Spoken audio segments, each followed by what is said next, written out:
Okay, we're live now.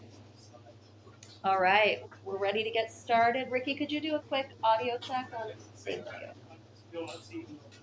Okay, it should take just a second. Keith, would you start? Test. Good. Do test. Test. Yeah. Okay. Thank you. All right. Hi, everybody. Thank you, everyone who's here and anyone online who's joining us. We're really excited today to have Keith Mays here. He's going to be showing us how to use transfer photographs to decals that you can then put onto your pottery. We're also really excited because this is the first time that this is kind of a preview for a paid workshop that we'll be doing next month. So Keith will be putting it on here on the 20. That info will be available online, but that will be in person at $65 for members, $85 for non-members. You will get a sheet of decals with your own photos after you get those to Keith so he can print them, and then he'll go through the process and show you how to get things transferred, do a little hands-on with you, and we'll do a special firing so you can bring home your own pots with photos on them. So Keith, I'm going to turn it over to you and let you do your thing. Yeah.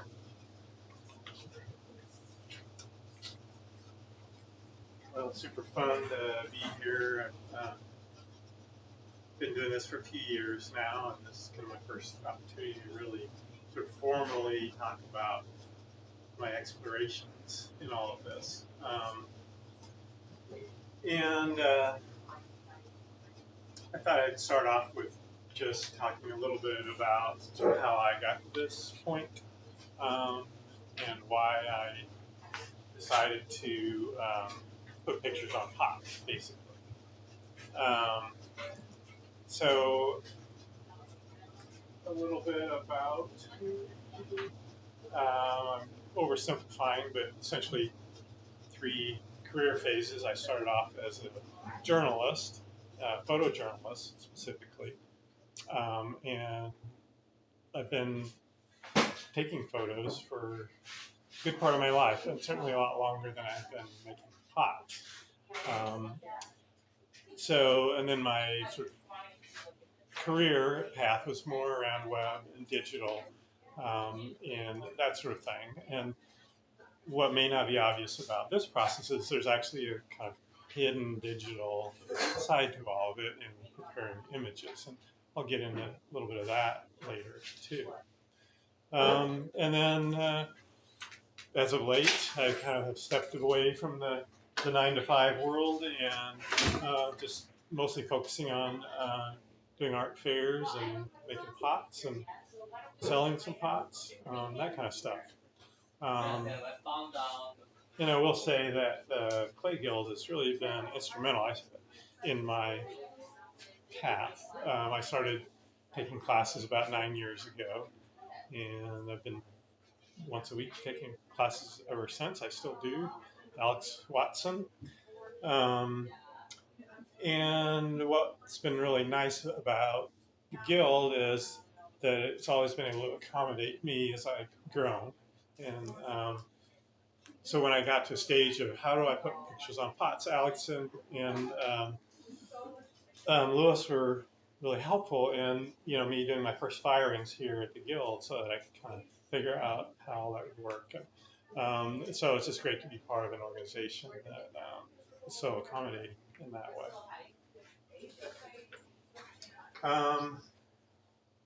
So this is the bait and switch part. I am going to talk about the techniques and tools and all of that. That's sort of the latter half of this. And for me, it's important, as someone who started off first as a visual storyteller, to talk about, well, why do you want to put pictures on pots?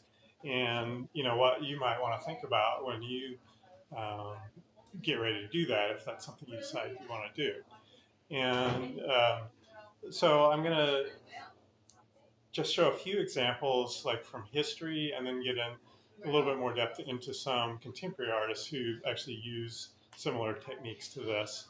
Some people who are kind of like really well known for their work using decals on pots, ceramics. So I'm just going to kind of buzz through.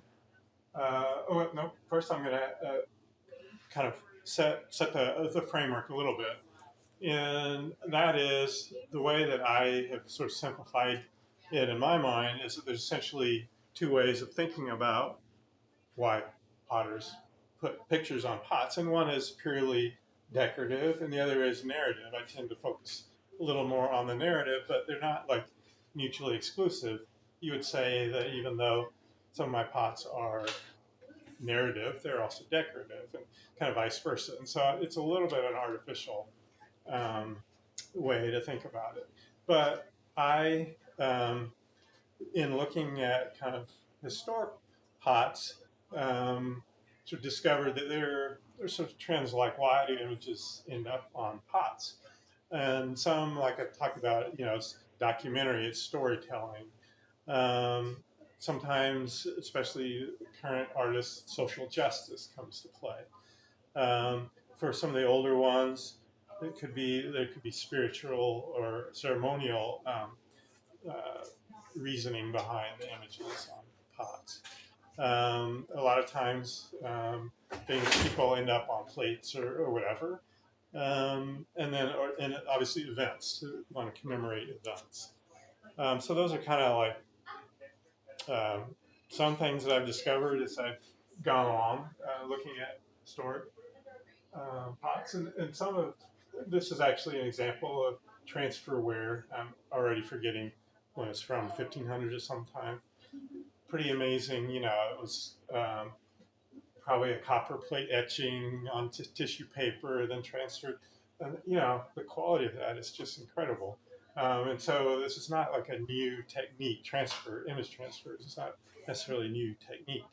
The digital side is, kind of what you call more modern and what. But, this is a pot from could be 4000 BC, which, I don't know if you've ever been in a museum like me. It's just like humbling to see what people did um, with the tools that they had at the time. And then on top of that, incredible kind of artistic quality of this thing that depicts an antelope or a mountain goat, I guess, and, great decoration and all that kind of stuff. Um, we're all familiar with the Greek things. If you ever kind of read a little bit about that, again, super sophisticated techniques that they use to kind of get the layering and the black and all that kind of stuff. Not to mention the amazing shape of this thing and the size of some of these and all that. Yeah, and this is again another example of transferware, case about 1800 somewhere in there, with etched copper, tissue paper, ink on the copper, and then on the tissue paper, and then transferred over to the pot, and incredible fine detail. These are the first examples that I found of actually putting photographs on ceramic.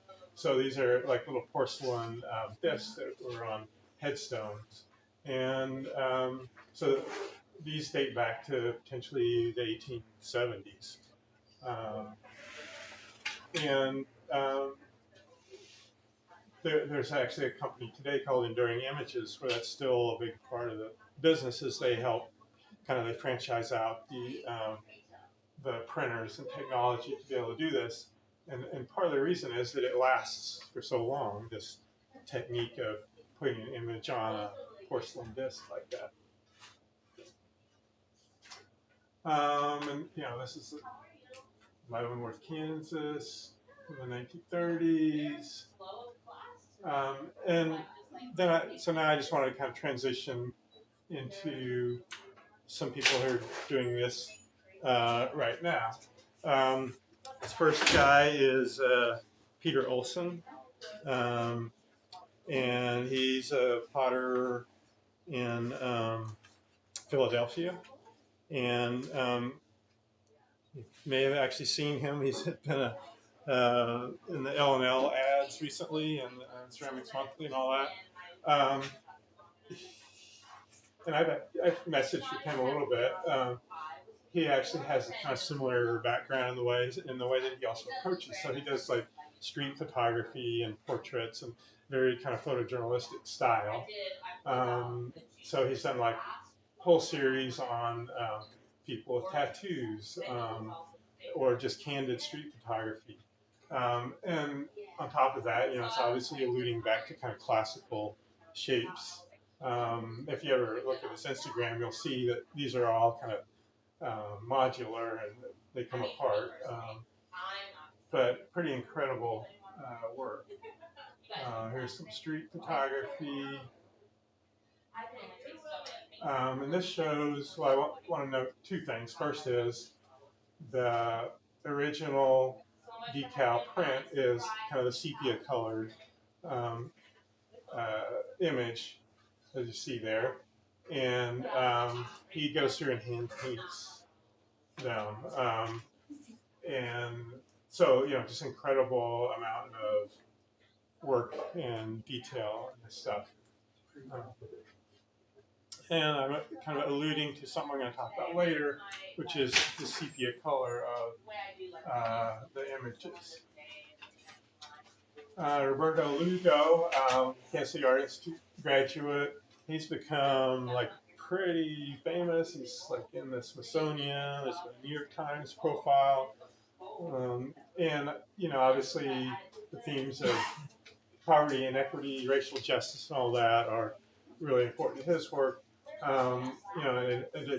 In addition to the portraits, the decals, the he's bringing kind of the vocabulary of street and graffiti and all that kind of stuff to his work, so it's very distinctive. So just to say, like the decal doesn't need to be; it can be part of kind of the overall piece of work. The more Maya Angelou and Ghostface Killer. Amazingly elaborate enamel paint. We were talking about that earlier, enamel.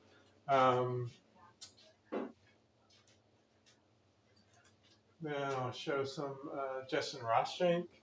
He also kind of has some of his stuff is just purely decorative. He does a lot with flowers. You'll often see a red poppy. It's kind of a signature thing of his. But he's very social justice oriented, and he can turn around if someone is in the news, like a new Supreme Court justice or whatever. Then he'll cranking out a mug or whatever days after. And I will note, with him, he sources images from all over. These aren't his original images, so he's buying various kinds of decals from different sources. And I think, like for the image of Bernie there, that would be something. Again, it's a sepia color that he's probably sourced off the internet or whatever and printed out at home. But then the other images are probably sourced from multiple places.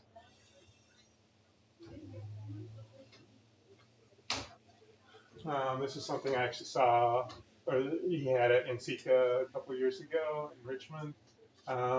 This kind of very elaborate table setting where it was a dialogue between kind of historical figures, and so each plate had a different person.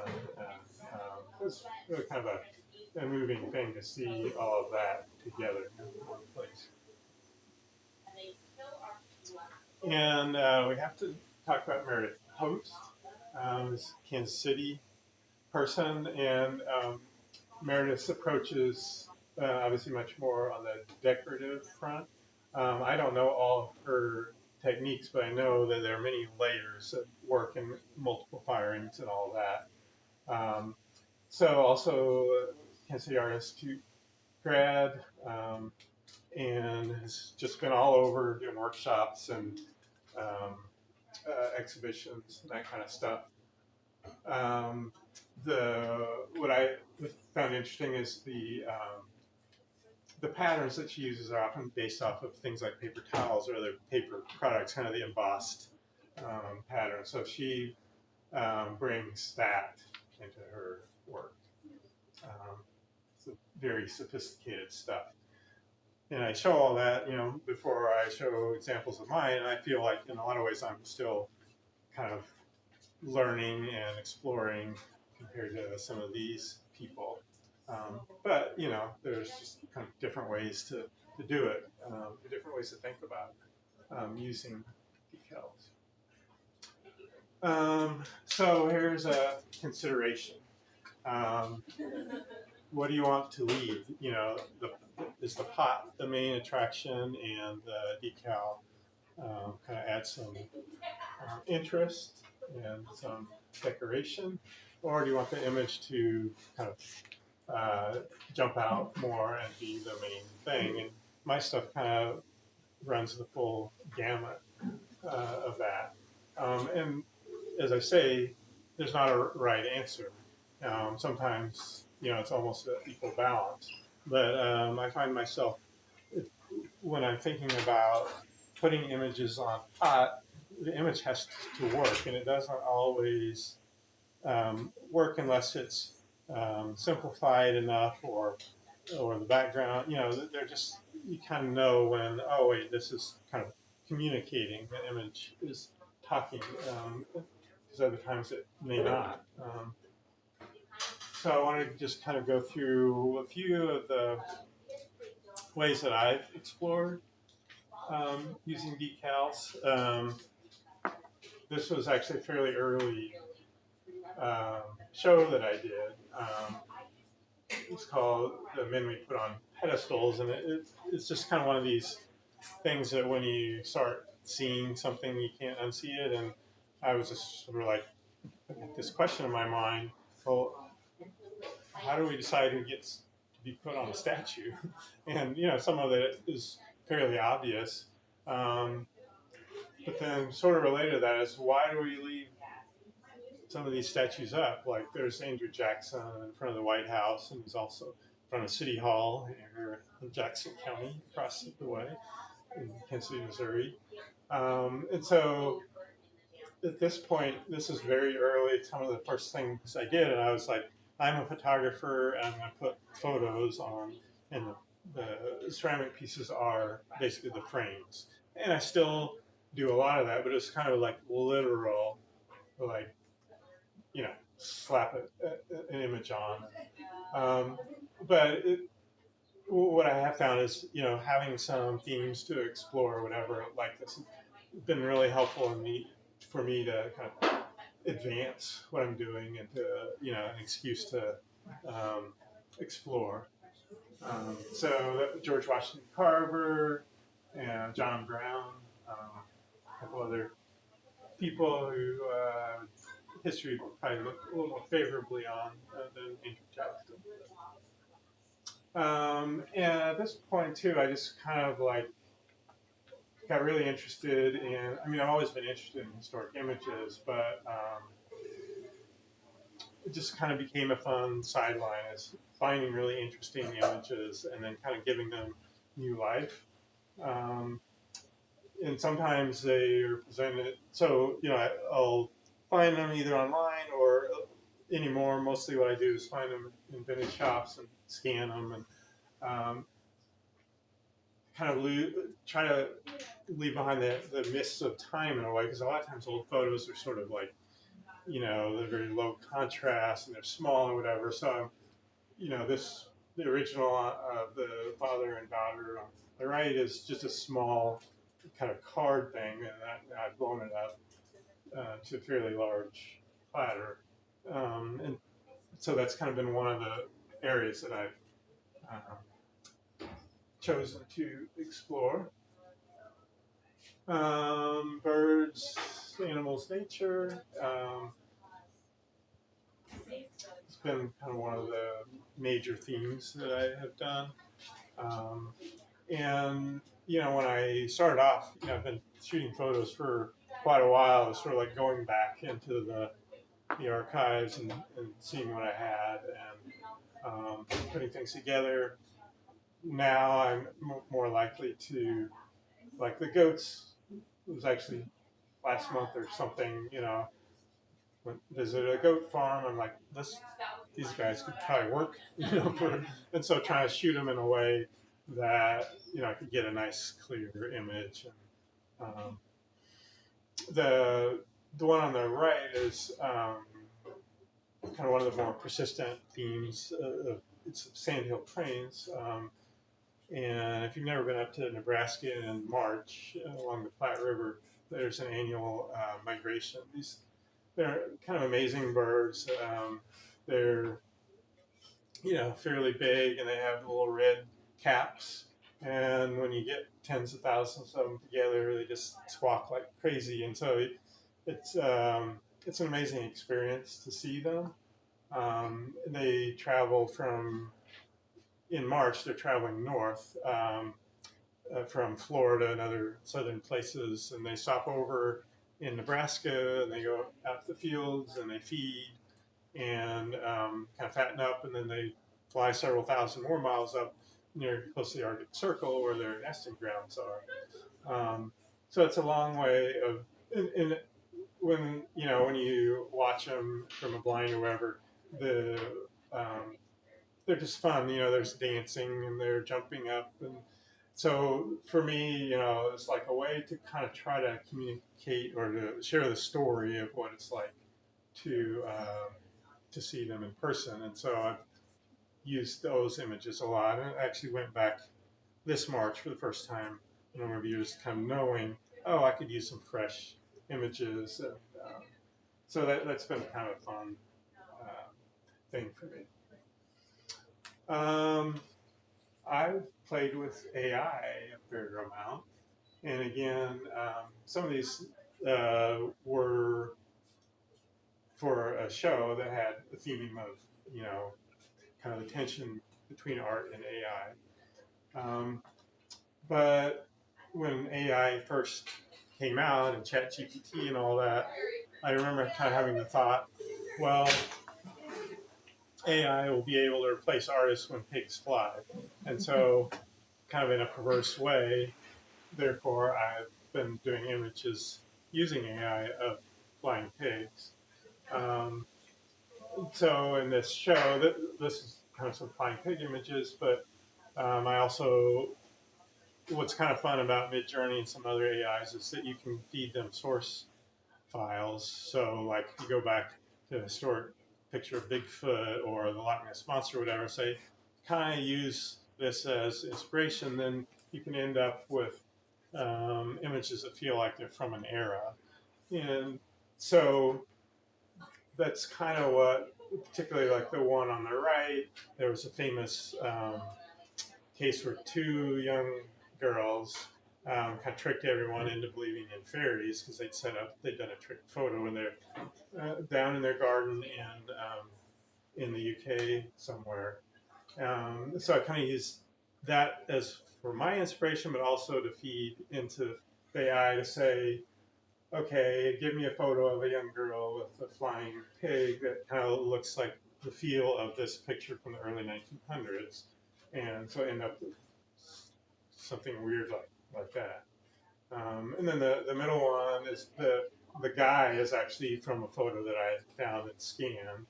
And then I kind of constructed everything else using AI, Midjourney, also some Adobe. So, they're just kind of different ways that you can problem solve, I guess.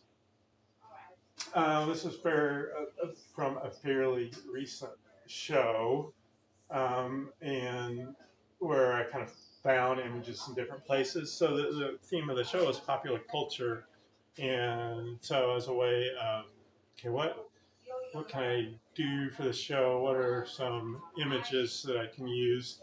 The first thing that kind of popped in my head was from my youth, when pop culture meant, watching TV with a TV dinner.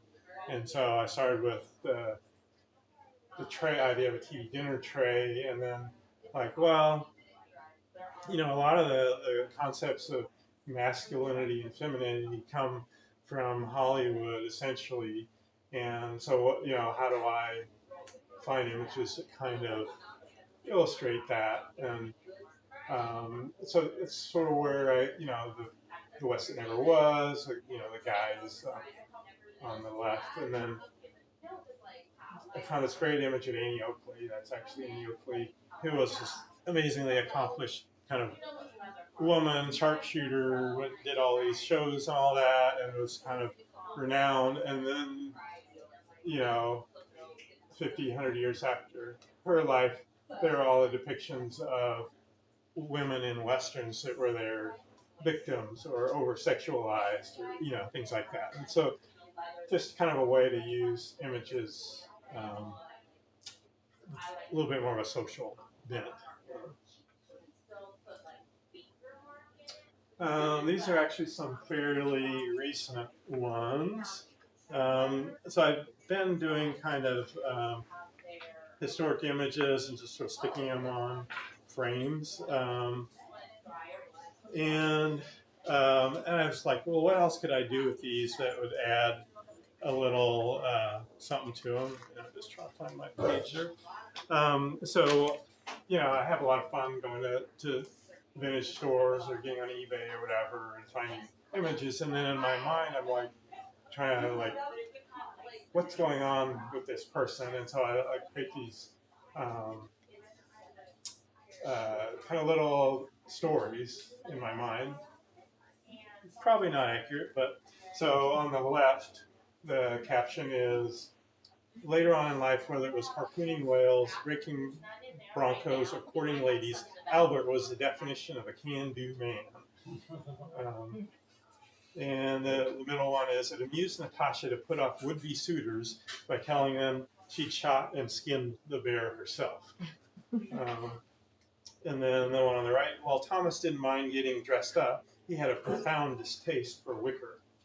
So I just started, these are kind of what are in the front of my art fair booth these days, and it's kind of a way that people stop and they chuckle, and I've actually been selling them pretty well too, and having fun. So humor is something else to play with. So let's get into how you actually make and use decals.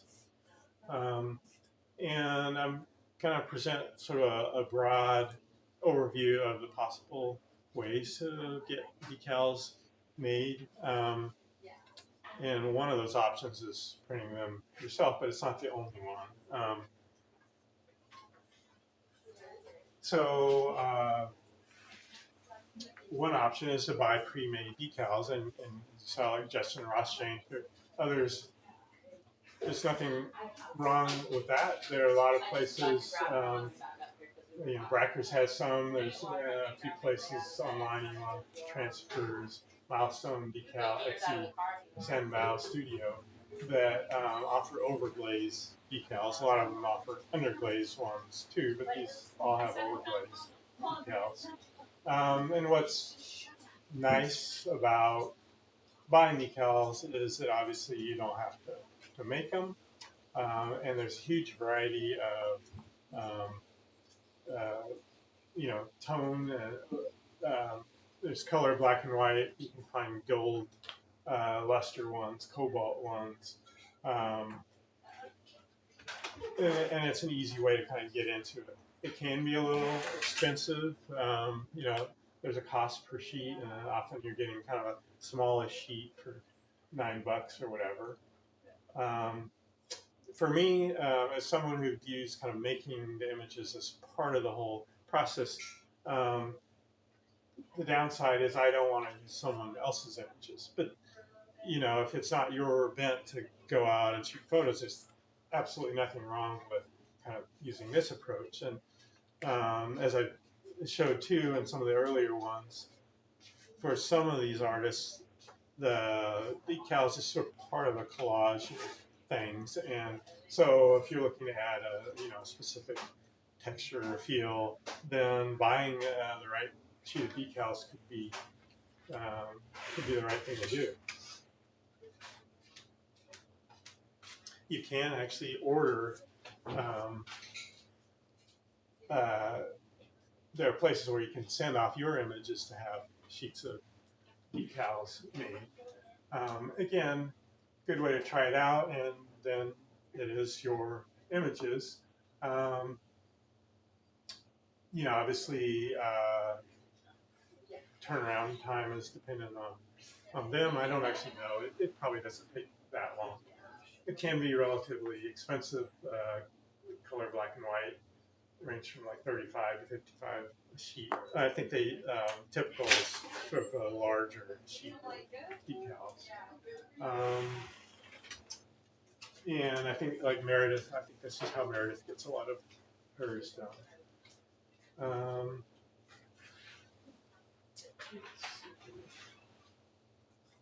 So then we get into printing your own decals, and even with this, I'm going to kind of break it down a little bit more. As I've alluded to, this is your pictures. You're in complete control of the process. What I like most about it is that the ability to be spontaneous. So I would literally at times have a pot in front of me, and I don't have a decal that fits right, or if I only had a whatever, and you could go and find it and fairly quickly create a decal, and put it on the pot. And so the kind of spontaneity, or I like, ginkgo leaf, but it's not the right size, so I can just quickly print out another sheet and and make it work for the pot. Compared to having them made, it's a lower cost per sheet, sort of, because obviously you've invested in a printer. And depending on which way you go, it can be pretty expensive to buy the printer and everything. And it is it's a process to learn. There's trial and error, like anything else in ceramics. And what I've discovered from personal experiences, so I bought a system, and I'll talk about it in a minute, from a certain supplier who decided they were getting out of the business of producing these systems and materials, and so that has been kind of a scramble for me. So just the available types of printers. Well, you could go all in and get a color printer starting at about $8,000. And in my panic moment when it looked like I wasn't going to be able to continue with my particular process, I'm like, I don't know. Is this what I'm going to have to do? Am I going to sell a whole lot of mugs to be able to, buy an $8,000 printer? And honestly, I'm sure there are probably a few artists who buy these things, but they're really more oriented toward commercial production. And like I talked about before, there's this company, Enduring Images. They're out of Golden, Colorado, and they seem to be sort of one of the bigger dogs in the U.S. And a lot of their customers are creating, the images for headstones, or they're doing a custom order for a wedding. I'm going to do all the plates and etc. So that's kind of a little bit of a different market than what a lot of us are trying to do.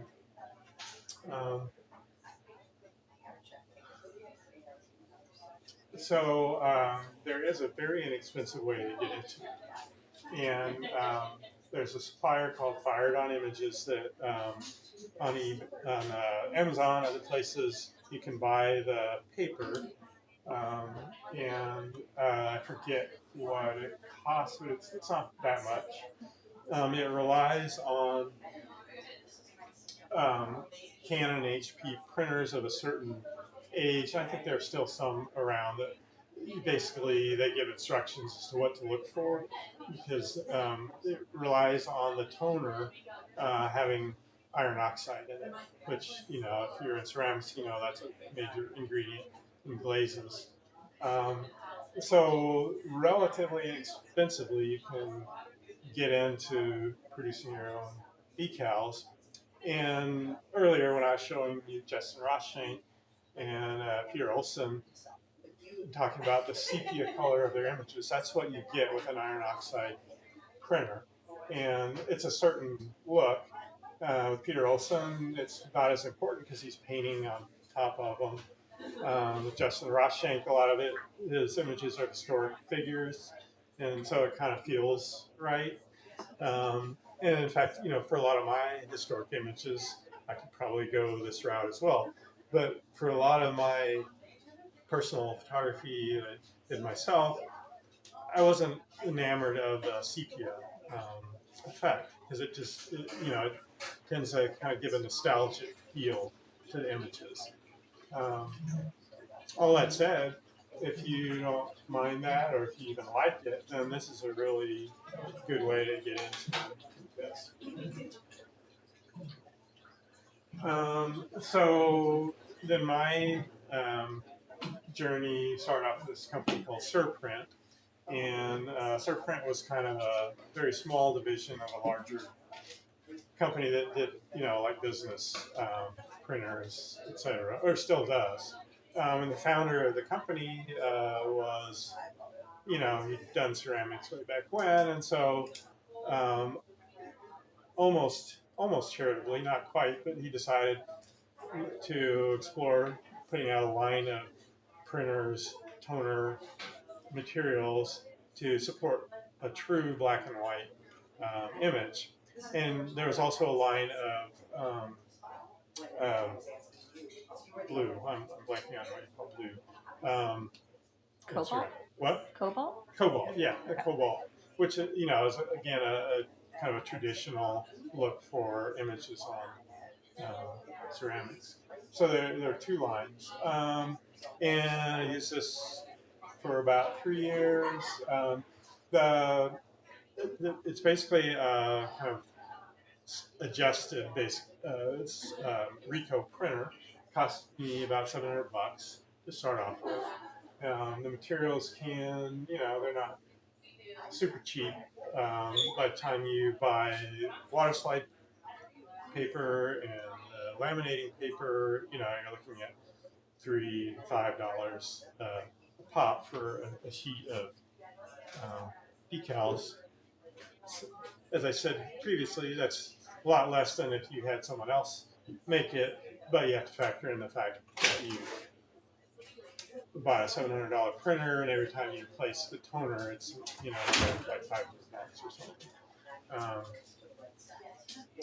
but I was happy. It was working well for me. Got it kind of fairly dialed in, and then the founder left, and the company decided they didn't want to support it anymore.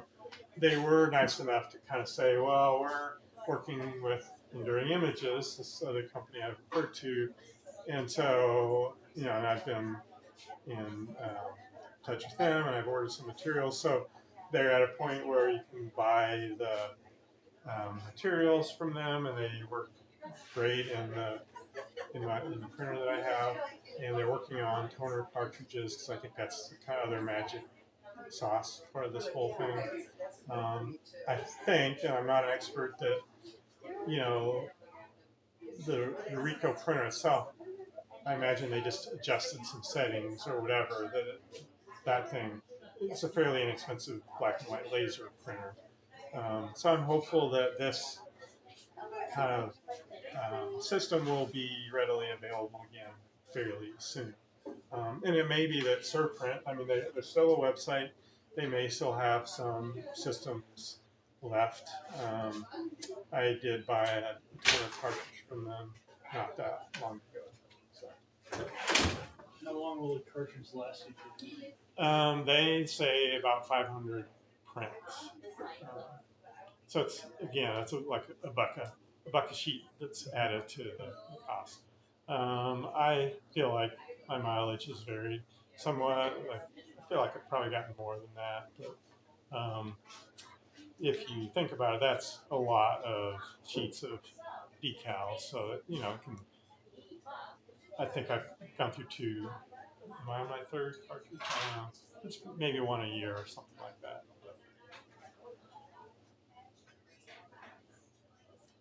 So here's where we get more into, okay, we talked about everything except for how you do it.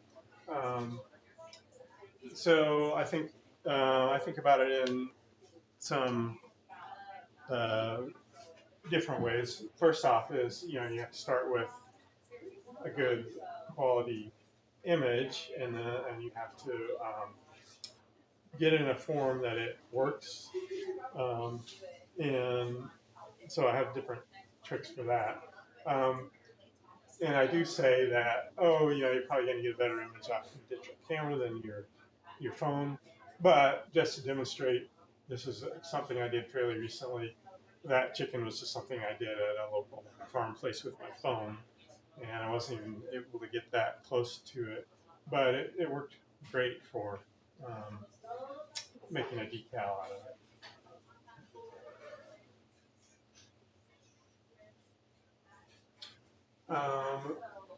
One consideration is, and this is something I kind of discovered the hard way, is it's hard to put a 2D flat piece of film on a curved surface. It doesn't want to go.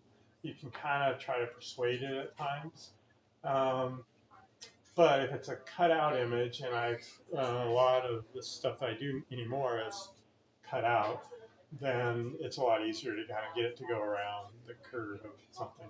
So the image on the right, that's the absolute easiest. It's cut out and it's on a flat surface. I mean, that thing, that's a dream. It just goes right on, and no problem. The going around, so a lot of my mugs have evolved to be very straight up and down for the simple purpose of it's a lot easier to get, especially kind of a strip, an image that's a strip to go onto it. And for those you hear, that's an example. That was not straight up and down, so it took a little persuading, but that worked okay.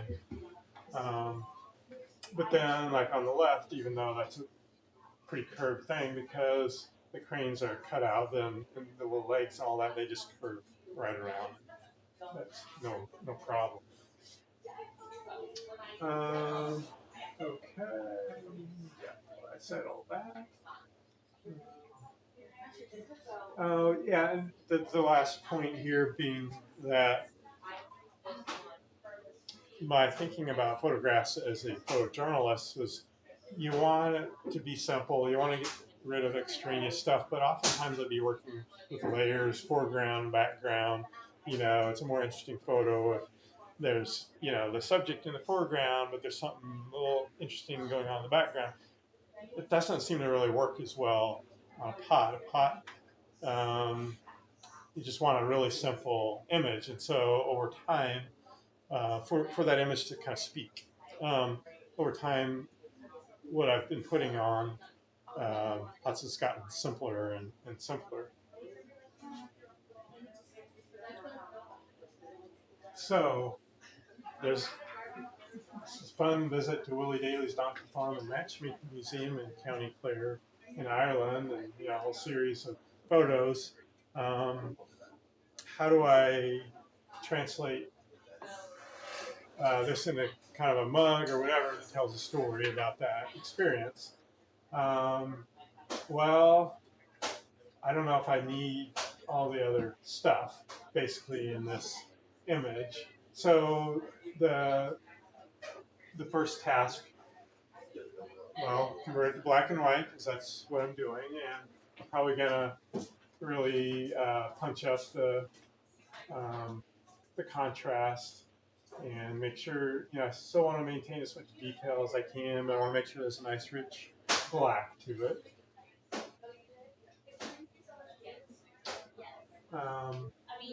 I am using, I'm using the Adobe Suite for a lot of stuff. Let's see, but there are, adding in here, there's a lot of other kind of free or sort of free tools available.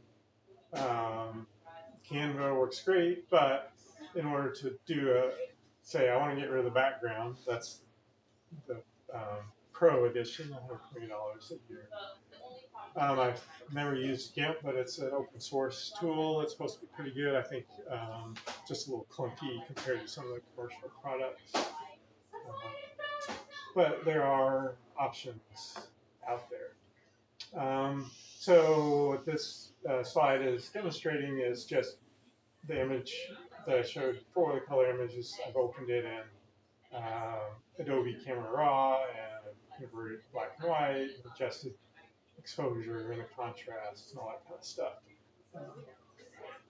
But after that, oh yes, I forgot to mention Adobe Photo Bundle, about $20 a month. So DC, this is actually a video.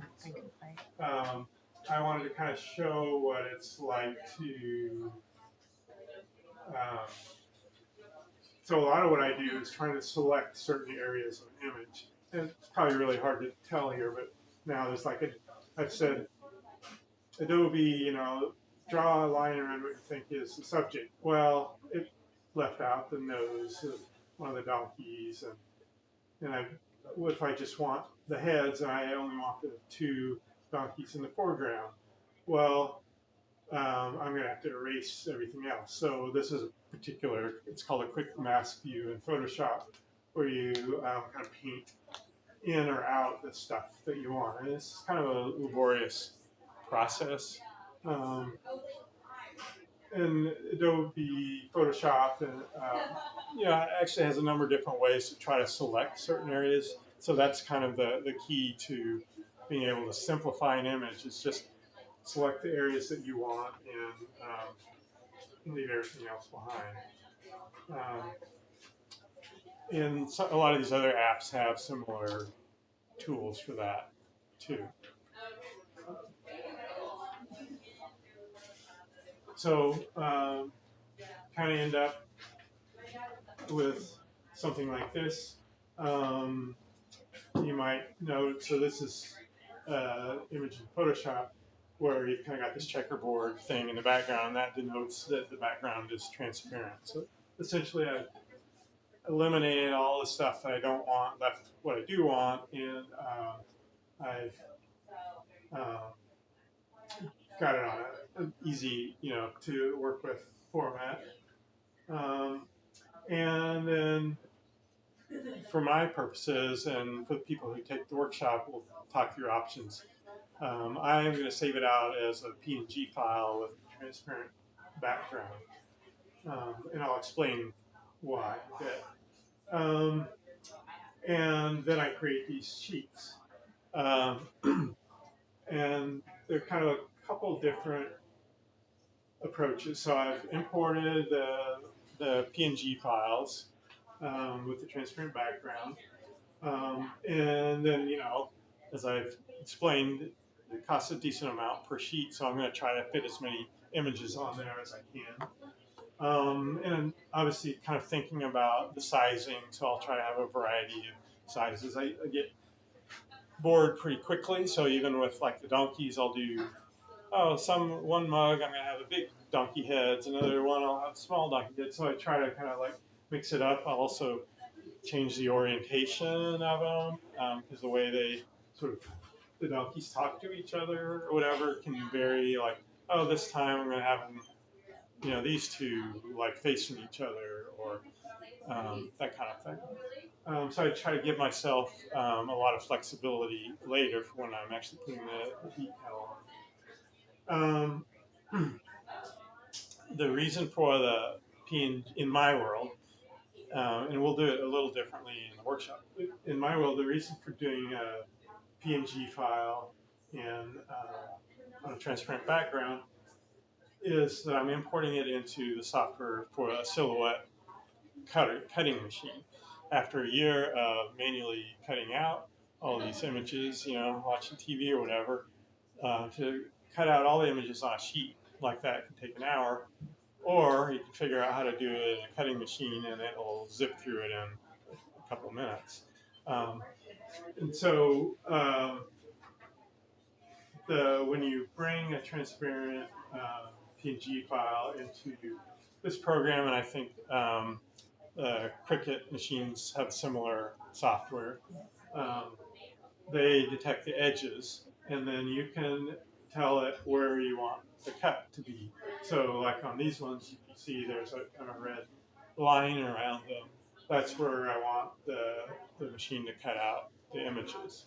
And so it's a huge time saver. For the purposes of the in-person workshop we're going to do sheets on a white background, so kind of like a little less work in trying to get, image on a transparent background. And it'll mean we'll be cutting them out in class with scissors, but that works too. And I just thought that's kind of so easier upfront way to approach doing it than like trying to get everything set up to cut out automatically in terms of an in-person experience. And yeah, this is a letter size. So I set the printer will print pretty much to 8 inches by 10.5. And so that's the canvas size I use in Photoshop. The one disadvantage of the template for silhouette, and I'm not sure what it's like for the Cricut machine, is the machine requires registration marks. So like with the cranes and also this one, in order to get registered properly to cut things out, it has to work in some registration marks, and there's also some like areas you can't go into or whatever. So that makes the canvas a little bit smaller that you have to work with. For me, it's a fine trade-off. So, and generally, kind of going back and looking, I'm using 2 to 5 images a sheet, and then, as I said before, kind of doing variations in size and format, orientation, flipping them, that kind of stuff.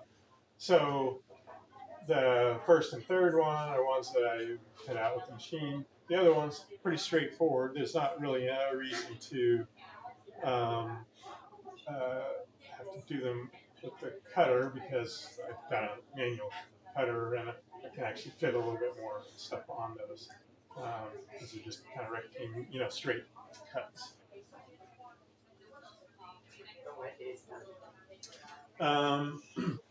When DC and I were originally talking about how can we show what this whole process is like, I'm like, well, I've got all these machines, I can't drag them all in there. So this is just a short video compilation of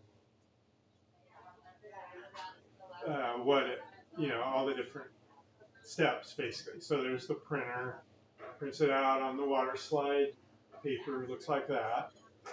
Here I'm putting the lamination paper on top of the water slide paper, goes to a laminator, and I'll explain in a second about this part of it. This is fascinating viewing, like watching paint dry. Then I'm peeling off the backing, and so basically you end up with a thin film kind of adhered to the images on the water slide paper. And then this is the cutting machine that I was alluding to. So it's a lot of fun. It kind of sings and makes noises. And not every, so like the fired on images process no lamination is required. It's just a direct print. And I think that um, the guy who, you know, founded Surprint found that he got better results with this having two separate materials laminated together. So essentially, in what I'll show here in a little bit is the water slide paper is just like slick paper. Basically, it takes the ink from the print, and then the laminating paper has the thin film on it, which is what you ultimately want to end up with, and that kind of goes on to the water slide paper, and it's laminated, so that kind of fuses the image. The water slide paper kind of gives it up to the film, and so it's like this handoff. And then when you're peeling it, you're taking the backing of the film off essentially, and so then this is what you end up with. And I'll come back in here and we'll go kind of live with it, if you will, in a minute, and I'll kind of show you what the film looks like and everything. But it's fairly straightforward to put the decals on a pot. Like I say, there are some that are trickier. Like got an image of a whole line of pelicans, and it's kind of delicate, and it's like a little dicey to get them to go on without them twisting and everything. But the main thing is that you have to work pretty hard to make sure you get all the air bubbles out from under the film, because um, that can get knocked out. So I think my water tray must be leaking there. So maybe a little hard to see. This isn't the most dramatic example, but this is actually a fairly recent one where you can see the little white spots where I didn't get the air bubble out, and so it just kind of, I guess, popped or burned off when it was fired. Some of these I can kind of maybe save later with some porcelain. It's like a ceramic touch-up stuff. It never looks quite right. So it's better to get it right to begin with. I will say that there are typically options on the type of lamination paper. So this one has, it's called fluxed, and it's also lead-free, which is great. Though there are leaded ones and there are non-flux ones. But what the flux does is it gives you a glossy finish that pretty much matches the glaze. The disadvantage, which some people don't like, of the fluxed material is that if you look closely, you can see the edge of it. So a non-flux would tend to melt in better, but it may not be shiny. And I haven't explored it. I think there are ways to kind of around that, but that's sort of like the trade-off there. So the firing depends on the material. For my particular process, that's the firing schedule. It's fairly broad range, 1500 to 1650, which is generally, in my mind, that's code 012, basically. But you do, like, even from kiln to kiln, that can differ slightly. So got a new kiln. The first time I fired decals, they got burned out a little bit. They were a little faded because I must have been closer to the 1600, 1650 end of the scale. And so when I toned that down a little bit, then it started working a lot better. And yeah, relatively low firing. You know, it's just like a glaze firing in that you don't want anything touching together, because essentially you're trying to get the glaze to a point where it's almost melting so that the decal kind of fuses into it. And So what you end up with is essentially the toner, which is some proprietary mix of minerals that acts like a glaze, and it kind of melts and combines with the glaze that's already on the pot. It's an overglaze. If I didn't mention, you're starting with a glazed pot and it's going on top of that. So it's a permanent kind of addition. There's no, and it's microwave and it's dishwasher safe. That kind of stuff.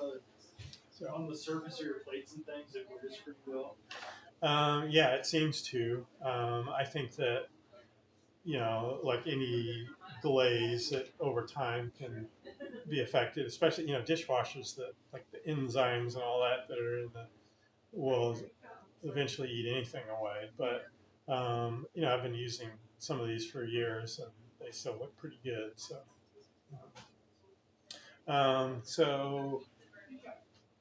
my last slide is just talking about the upcoming workshop, so we can either do that or kind of switch to. Let's do your demo, and then we'll talk Switch to about demo? that Okay. at the end. Yeah. Try to readjust some cameras Sure. real quick.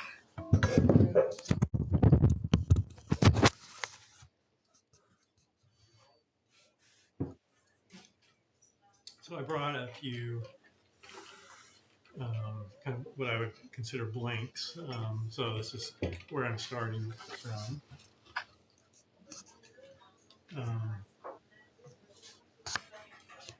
Just let me know. Okay, is it kind of glaze that you glaze it with matter, or is it just whatever color you want it? Well, I would say that a black image on a purple glaze is probably not going to show that well, and so I really tended toward white or off-white surfaces. I have done stuff on soda-fired pots. I just usually look for the part of the pot that's got hit with soda a little bit more, so it's not a pure white, and it works great.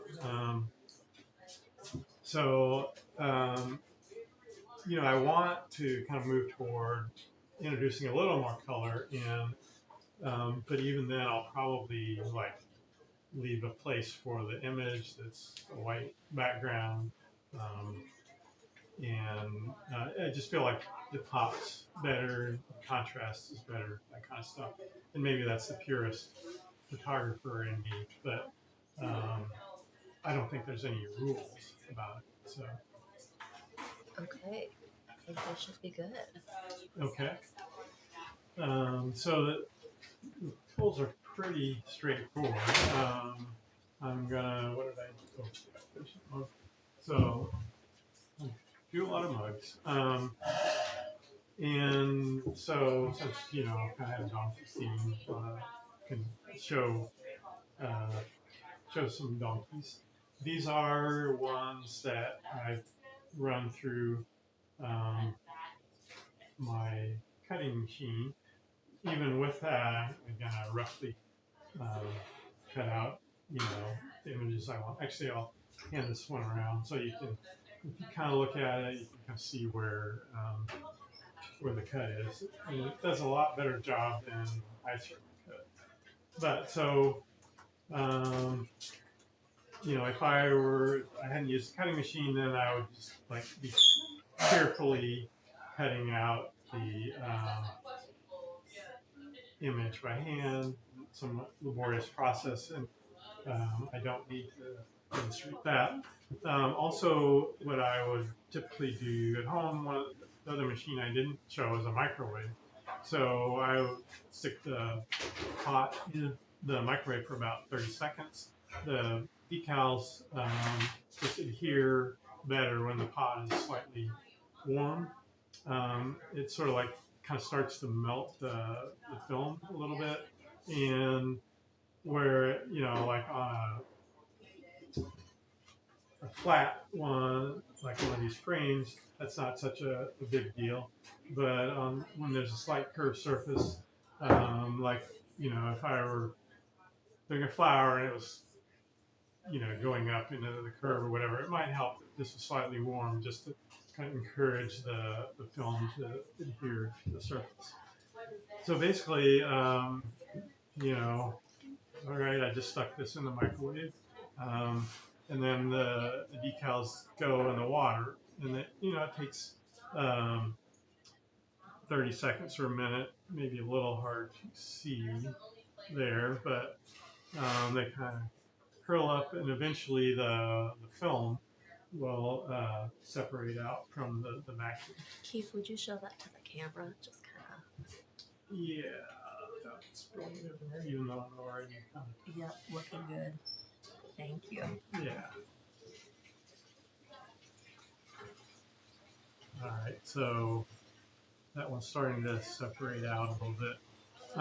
So usually what I would do is kind of remove the excess. Here's the stuff that I don't need that came from around the donkeys like that. And then, it's called water slide because it's a slick surface, and so I would just slide the backing out like that, and then, using some combination of a red rubber rib or sponge or sometimes towel, kind of want to get all the. Sometimes the rib will actually, like on the ears, it might just tear off an ear or something. So you kind of have to be a little bit careful. So that's when I might okay, I'm just gonna try to absorb as much of the, or like I say, I might use a paper towel, absorb as much of the water as I can. And so I'm looking at that. Sometimes I'll look at it from different angles and oh wait, there's a little air bubble there, and so I'm gonna work that out more, whatever. Yeah, and so then it's just kind of working my way around the pot.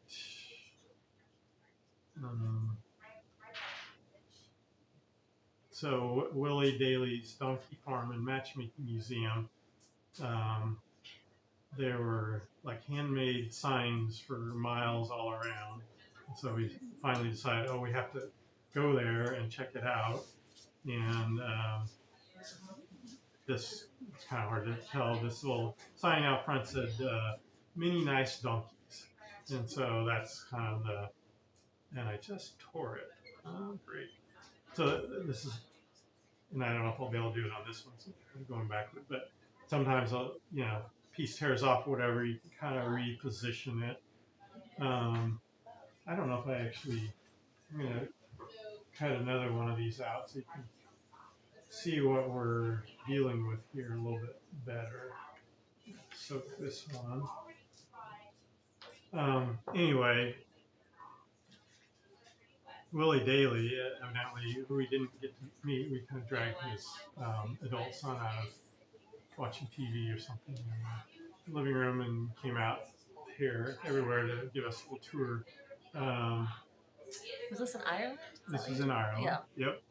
And so Willie Daly was a traditional matchmaker, and so there'd be a matchmaking festival once a year, and so there's kind of the shed with, really almost like a, well, I don't know, really colorful wagons that, the bride and groom would go in. So I guess it was his job to find mates for lonely farmers or whatever, and he'd been doing it for decades. I was more interested in donkeys, probably, though that was an interesting side point. But that's kind of what I took out of the experience. Was these cute little donkeys there, very nice. So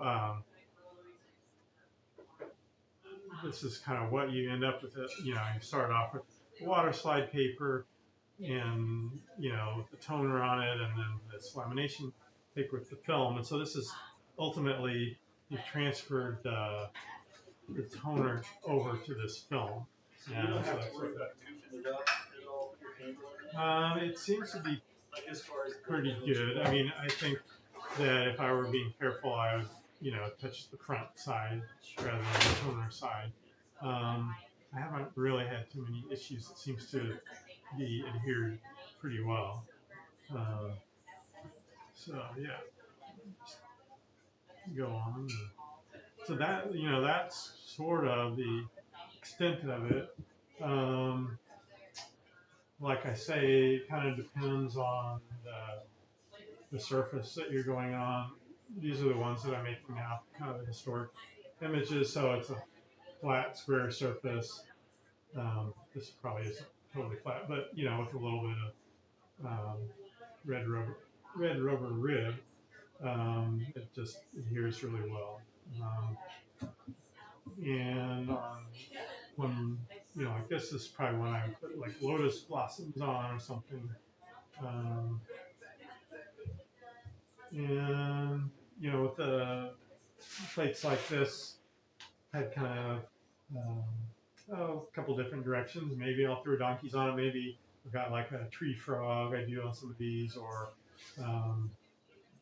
fruit. I've got a lot where I took a series of pictures of fruit and kind of made them three-dimensional. So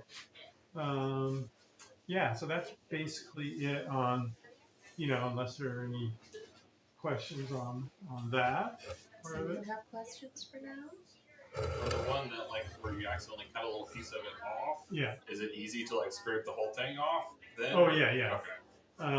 Yeah, you can. This is still wet, but even if it was dry, yeah, you can scrape off, and then I'm gonna start over on that one.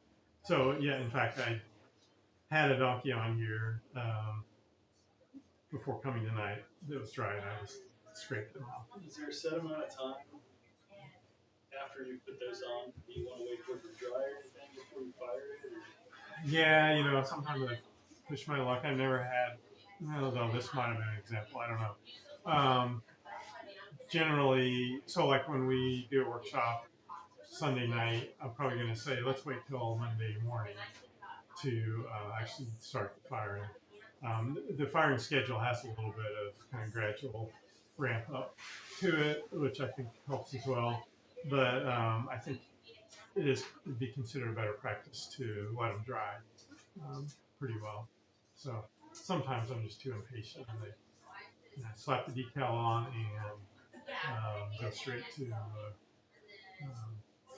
the kiln and get the kiln going. So you're talking just regular oxidation firing at that little 012 temp? Yep. And electric. Yeah, we can. Oh yeah. So yeah, that was the schedule. Right there, you know, there's a hole at 175 degrees, and then it ramps up pretty quickly.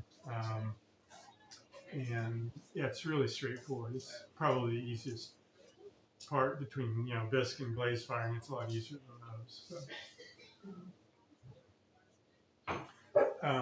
so get that last slide on.